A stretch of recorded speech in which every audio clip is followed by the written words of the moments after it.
కేంద్ర మాజీ మంత్రి కాంగ్రెస్ పార్టీ సీనియర్ నాయకులు ప్రెస్ కాన్ఫరెన్స్. వాజ్పేయి ప్రధానమంత్రిగా ఉన్నప్పుడు మాయావతి ఇంట్లో 5 లక్షల రూపాయలు ఉంటాయి సిబిఐ పట్టుకుంది, కేసు పెట్టింది. ఆ కేసు సుప్రీంకోర్టు దాకా వెళ్ళింది. బీజేపీ పాలనలో ఢిల్లీ హైకోర్టు న్యాయమూర్తి జస్టిస్ యశ్వంత్ వర్మ ఇంట్లో 500 కోట్ల రూపాయలు డబ్బు దొరికింది. ఆ డబ్బు ఎలా వచ్చింది, ఎవరిచ్చారు, ఏ తేదీలో ఇచ్చారు, ఎలా బయటపడింది? జస్టిస్ వర్మ ఇంట్లో కాలిపోయిన డబ్బు సుప్రీంకోర్టు మాజీ ప్రధాన న్యాయమూర్తిదని అందరూ చెప్తుంటారు. ఇక ఒక జడ్జి గారి ఇంట్లో ఒక పుస్తకం తీసుకువెళ్లాలన్నా, ఒక వాటర్ బాటిల్ తీసుకెళ్లాలన్నా స్క్రీనింగ్ చేస్తారు. కారు డిక్కీని కూడా తెరిచి చూస్తారు. షార్ట్ సర్క్యూట్ జరగలేదు. జడ్జి ఇంట్లో ఒక పిల్లగాడు పని మనిషిగా ఉండేవాడు. హోలీ పంటకి 2000 రూపాయలు కావాలని జడ్జి గారి భార్యని అడిగితే కఠినంగా మాట్లాడింది. 2000 ఇవ్వకపోగా కసురుకుంది. ఆ పిల్లగాడికి కడుపు మండింది. 500 కోట్ల రూపాయల డబ్బుకు అగ్గిపుల్ల గీసి నిప్పు పెట్టాడు. జడ్జి గారింట్లో నుంచి పొగమంటలు రావడంతో ఫైర్ సిబ్బంది సమాచారం అందించారు. సిబిఐ, ఈడీ, ఐటీ పోలీసులు ఏం చేస్తున్నారు? మోడీ, అమిత్ షా చిన్న వాళ్ళపై పడతారు. జడ్జి గారి ఇంట్లోకి 500 కోట్ల రూపాయల డబ్బుకు ఎలా వచ్చింది? ఈ విషయంపై దేశ ప్రజలకు జవాబు చెప్పాలని డిమాండ్ చేస్తున్నారు.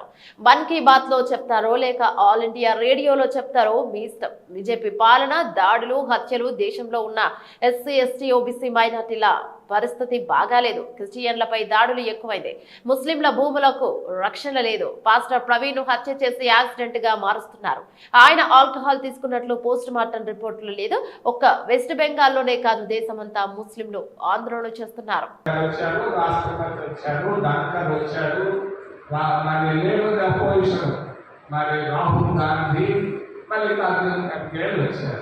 నేను చాలా కాలంగా గత 40-50 సంవత్సరాలుగా చూస్తున్నా. వాజ్పేయి మరి ప్రధానమంత్రిగా ఉన్నప్పుడు అదే విగ్రహం దగ్గరకు వచ్చినప్పుడు అందరినీ పలకరించారు. హాయ్ కైసా హాయ్, ఓ హాయ్, ఏ హై అని దండం పెట్టి అందరిని పలకరించి నవ్విపోయేవారు. కానీ ఈ దఫా మోడీ గారు వస్తే మరి leader the opposition Mallikarjuna Kharge Rajya Sabha నుంచి ఉన్నాడు, లోక్సభ నుంచి ఉన్నటువంటి మరి రాహుల్ గాంధీ ఉన్నాడు. కనీసం కన్నెత్తి చూడడం కానీ, పలకరించడం కానీ, ఒక నవ్వు నవ్వడం కానీ, కనీసం చేయి ఊపడం కూడా లేదు. శత్రువులాగా ఉన్నారు. మరి అధికార పక్షం, ప్రతిపక్ష నాయకుల మధ్య మరి ఎంత ఎంత క్రూరంగా ఉన్నారు అని అంటే నాకు అయ్యో అనిపించింది. ఇదే మరి ప్రధానమంత్రిగా ఉన్నటువంటి జవహర్లాల్ నెహ్రూ మరి ఎంపీగా ఉన్నటువంటి అటల్ బిహారీ వాజ్పేయి గురించి చెప్పాడు 60-70 సంవత్సరాల క్రితం. ఈ వాజ్పేయి ఎప్పుడో ఒకసారి ప్రధానమంత్రి అవుతాడు దేశానికి అని చెప్పాడు 70 సంవత్సరాల క్రితం. మరి ఇందిరాగాంధీ కానీ, మన్మోహన్ సింగ్ కానీ, పివి నరసింహారావు కానీ ప్రతిపక్ష నాయకుల్ని జాగ్రత్తగా మంచిగా ఉండేవాళ్ళు.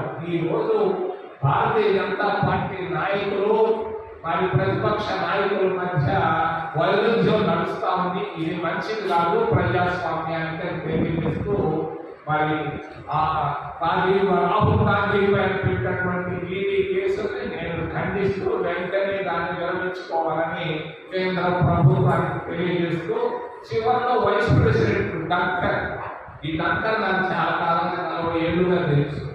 పార్టీలు మార్చాడు. చంద్రశేఖర్ ప్రభుత్వంలో మంత్రిగా ఉన్నాడు.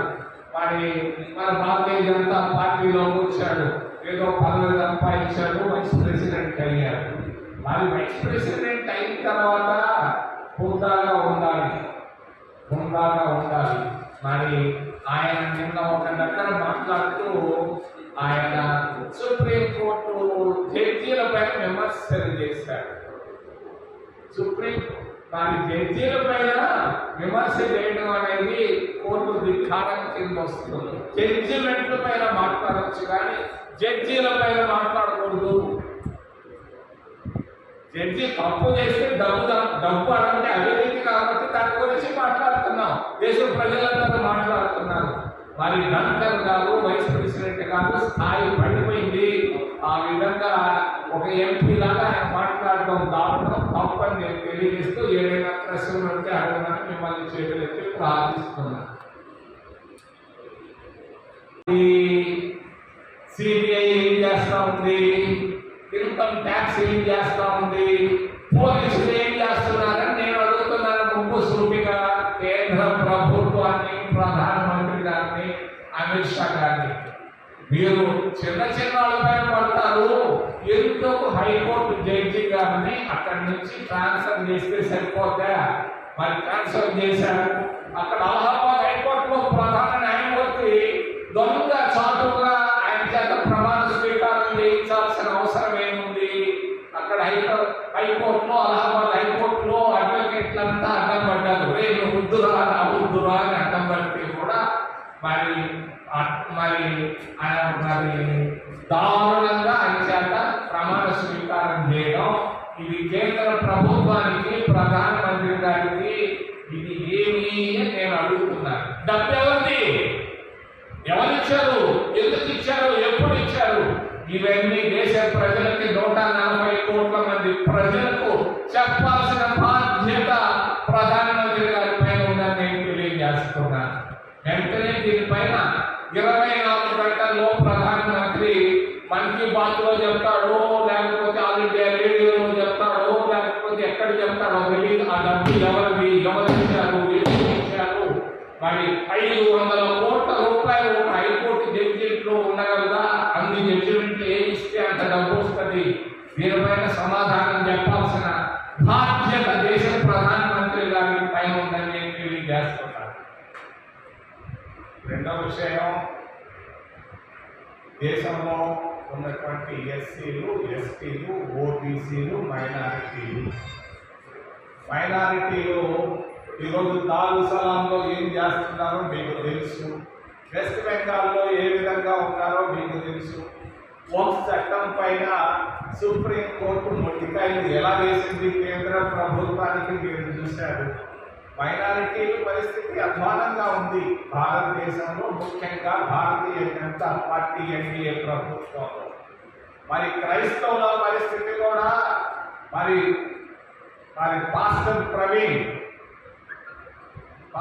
ప్రవీణ్ అది హత్య అని అందరూ అనుకుంటున్నారు. పోలీసులు ఏం చేస్తున్నారు? ఎందుకు హత్యని ఆయన యాక్సిడెంట్ గా మారుస్తున్నారు? మరి పోస్ట్ మార్టం చేసినప్పుడు ఆల్కహాల్ ఉండాలి కదా. పోస్ట్ మార్టం రిపోర్ట్ లో ఆల్కహాల్ ఉన్నట్టుగా చెప్పలేదు. నేను కూడా డాక్టర్ని, నేను కూడా పోస్ట్ మార్టం చేశాను. మరి పోస్ట్ మార్టం రిపోర్ట్ లో ఆల్కహాల్ లేకుండా ఆల్కహాల్ తాగాడని చెప్పి పాపం ఒక మంచి తెలివైనటువంటి ఒక పాస్టర్ పైన ఆ విధంగా మార్చడం అనేది బాగలేదని నేను తెలియజేస్తూ, మరి ఎస్సీల పరిస్థితి ఒకప్పుడు అంటరానితనం ఉండేది భారతదేశంలో. ఈ అంటరానితనాన్ని కాంగ్రెస్ పార్టీ, మహాత్మా గాంధీ, జవహర్లాల్ నెహ్రూ, అంబేద్కర్ల కృషి వల్ల కొంత తగ్గింది అంటరానితనం. కానీ ఎస్సీల ఆర్థిక పరిస్థితులు అధ్వానంగా ఉన్నాయి. 3 పూటల్లో కనీసం ఒక్క పూట కూడా భోజనం చేయలేనటువంటి పరిస్థితుల్లో ఉన్నారు. 75 సంవత్సరాల స్వతంత్ర భారతదేశంలో 15% రిజర్వేషన్లు ఎస్సీలకు ఇవ్వబడ్డాయి. మరి 7.5% రిజర్వేషన్లు ఎస్టీలకు కాంగ్రెస్ పార్టీ తీసుకొని రావడం జరిగింది. ఓబీసీలకు కూడా 27% రిజర్వేషన్లు కాంగ్రెస్ పార్టీ సోనియా గాంధీ కృషితో మరి ఓబీసీలకు విద్యా సంస్థల్లో ఉద్యోగాల్లో రిజర్వేషన్లు ఇవ్వడం జరిగింది. కానీ వీళ్ళ ఆర్థిక పరిస్థితులు 75 సంవత్సరాల స్వతంత్ర భారతదేశంలో ఎలా ఉంది అంటే, ఓబీసీలు 3 పూటల్లో 2 పూటలు మాత్రమే భోజనం చేయగలుగుతారు. ఎస్సీలు 3 పూటల్లో 1 పూట మాత్రమే భోజనం చేయగలుగుతున్నారు. ఇది తెలంగాణలో కానీ, ఆంధ్రప్రదేశ్లో కానీ, భారతదేశంలో ఉన్నటువంటి పరిస్థితి.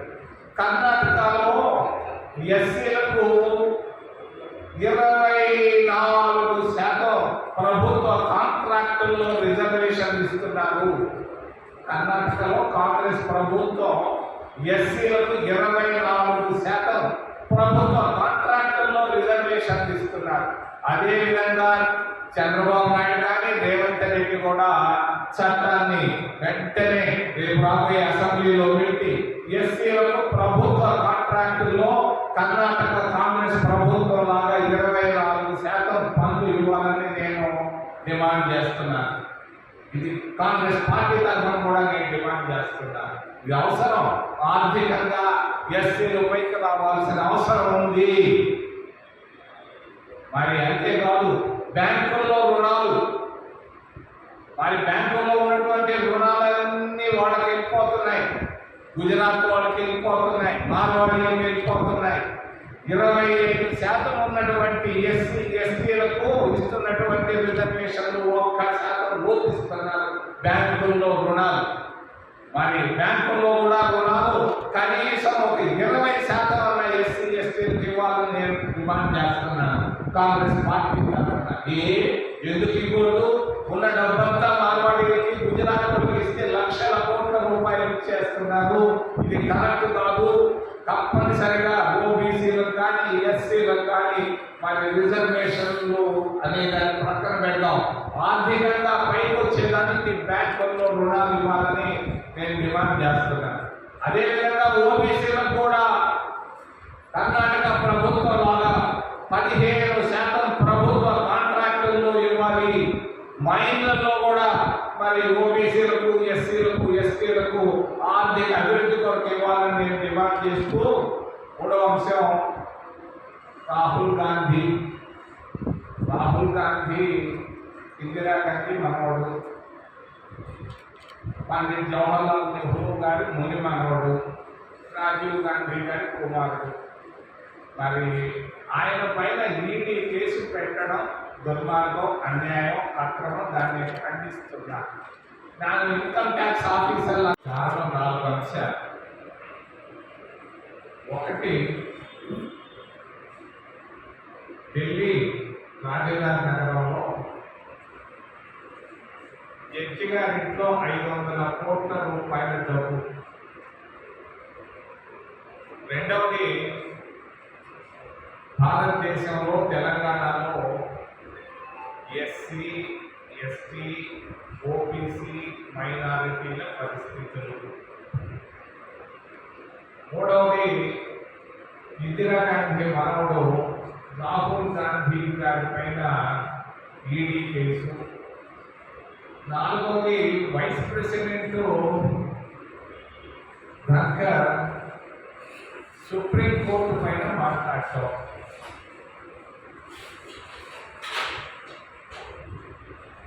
వాజ్పేయి గారు ప్రధానమంత్రిగా ఉన్నప్పుడు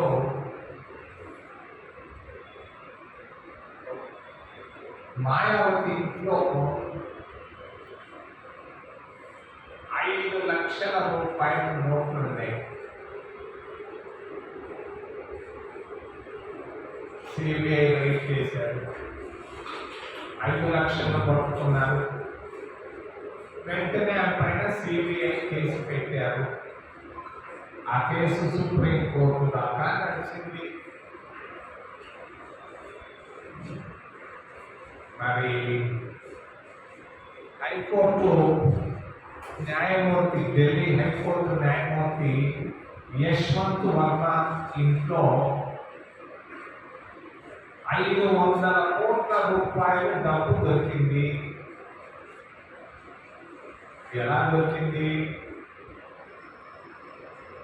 ఎవరిచ్చారు? ఏ తేదీల్లో ఇచ్చారు? ఎందుకు ఇచ్చారు? ఎలా పట్టుబడ్డారు? ఆ 500 కోట్ల రూపాయలు యశ్వంత్ వర్మకి కాదు అని సుప్రీంకోర్టులో లాయర్లు, జడ్జీలు, రిటైర్డ్ జడ్జీలు అందరూ చెప్పుకుంటా ఉన్నారు. ఆ డబ్బు ఆయనకి కాదు. ఒక సుప్రీంకోర్టు మాజీ ప్రధాన న్యాయమూర్తి గారిని అని చెప్పుకుంటున్నారు. ఆ మాజీ ప్రధాన న్యాయమూర్తి గారికి ఎవరిచ్చారు ఈ డబ్బు? ఎందుకు ఇచ్చారు? ఎప్పుడు ఇచ్చారు? మరి ఒక జడ్జి గారి ఇంట్లోకి ఒక వాటర్ బాటిల్ పోవాలన్నా, ఒక పుస్తకం పోవాలన్నా కూడా స్క్రీనింగ్ ఉంటుంది, పోలీసులు చెక్ చేస్తారు. ఒక కారు లోపల పోవాలన్నా కూడా డిక్కీ తీసి చూస్తారు. మరి ఈ న్యాయమూర్తి గారి ఇంట్లోకి 500 కోట్ల రూపాయలు ఎలా వెళ్ళాయి? ఎందుకు వెళ్ళాయి? మరి ఇది కేంద్ర ప్రభుత్వానికి, ముఖ్యంగా అమిత్ షా ప్రధానమంత్రి గారికి తెలియకుండా ఇది జరగలేదు అని అందరూ అనుకుంటున్నారు. మరి అసలు ఎట్లా ఇది పట్టుబడ్డది? ఇది షార్ట్ సర్క్యూట్ జరిగిందా? షార్ట్ సర్క్యూట్ జరగలేదు, లాంగ్ సర్క్యూట్ జరగలేదు. యశ్వంత్ వర్మ ఇంట్లో ఒక పనివాడు పని చేస్తుండేవాడు, ఇల్లు తుడిసేవాడు, మరి చిన్న చిన్న పనులు చేస్తూ వచ్చేవాడు యశ్వంత్ వర్మ ఇంట్లో. హోలీ పండుగ వచ్చింది. ఆ పేదవాడు ఆ యశ్వంత్ వర్మ గారి భార్యని, అమ్మ పండగ వచ్చింది, ఏమి డబ్బులు లేవు, ఒక 2000 ఇయ్యమ్మా అని అడిగాడు. యశ్వంత్ వర్మ భార్య చెప్పింది, రోజులు లేదు బా అని మరి కొంచెం కఠినంగా మాట్లాడింది. మరి హోలీ పండగ వచ్చింది. అలహాబాద్ ఆయన యశ్వంత్ వర్మ. యశ్వంత్ వర్మ ఆయన కూడా ఒక హైకోర్టు జడ్జి గారి బిడ్డ. అలహాబాద్ హైకోర్టులో పనిచేస్తుండేవాడు వాళ్ళ నాన్నగారు, వాళ్ళ బిడ్డ ఈ అమ్మ యశ్వంత్ వర్మ. సంపన్నుడు కూడా. మరి సంపన్నుడైనటువంటి యశ్వంత్ వర్మ గారి భార్య కాదు పో అన్నది 2000 రూపాయలు. ఆ పేదవాడి కడుపు మండింది. నేను 2000 రూపాయలు పండగ అడిగితే ఇవ్వలేదే పైసా, మరి వీళ్ళ దగ్గర 100 కోట్లు పెట్టుకొని ఉన్నాడే, వాడి కడుపు మండింది. హోలీ పండగకి వెళ్ళారు యశ్వంత్ వర్మ గారు, ఆయన భార్య గారు అలహాబాద్కి వెళ్ళారు పండగలు సొంత ఊళ్ళు పోయి జరుపుకునేదాన్ని. ఈ పిల్లడు ఇంట్లో కూర్చొని ఉన్నాడు, ఒక మంచి అగ్గి పెట్టి తీసుకున్నాడు. నాకు 2000 ఇవ్వండి, నేను తీసేదో ఇంత డబ్బు ఎందుకని చెప్పి అగ్గి పుల్ల తీసి ఆడ పెట్టాడు. దేనికి? ఆ 500 రూపాయల నోటుకి అగ్గి పెట్టాడు. అగ్గి పెట్టేటప్పుడు ఊహించరా, అడుగు మండి పెట్టాడు. మరి ఆ నిప్పు పోయి నిప్పు అయిపోయింది, పొగ వచ్చింది. పొగ వచ్చేటప్పటికే అక్కడ వాళ్ళ ఇంట్లో ఉన్నటువంటి పోలీసులు ఫోన్ చేశారు, అయ్యా పెద్ద పొగ వస్తూ ఉంది, మంటలు రాస్తున్నాయి ఎందుకు అని చెప్పి ఫైర్ ఆఫీసర్లు ఫోన్ చేస్తే ఫైర్ ఇంజన్లు వచ్చాయి. ఫైర్ ఇంజన్లు వచ్చి లోపలికి చూస్తే డబ్బు కాలుతా ఉంది. వాళ్ళు ఈ సంగతి పోలీసులకు చెప్పారు. పోలీసులు వచ్చారు, చూశారు. చూసిన తర్వాత ఆ రోజు నుంచి ఈ రోజు వరకు కేసు కట్టలేదు. ఒక ఆర్టీసీ బస్ స్టాండ్ లో ఒక ఆర్టీసీ డ్రైవరో లేకపోతే కండక్టరో ఒక 100 రూపాయలు తీసుకుంటే వెంటనే కేసు పెడతారు, వాడు ఉద్యోగాన్ని సస్పెండ్ చేస్తారు. కానీ న్యాయమూర్తి హైకోర్టు జడ్జి గారి ఇంట్లో 500 కోట్ల రూపాయల నోట్లు కనపడితే ఈడీ ఏం చేస్తా ఉంది, సిబిఐ ఏం చేస్తా ఉంది, ఇన్కమ్ ట్యాక్స్ ఏం చేస్తా ఉంది, పోలీసు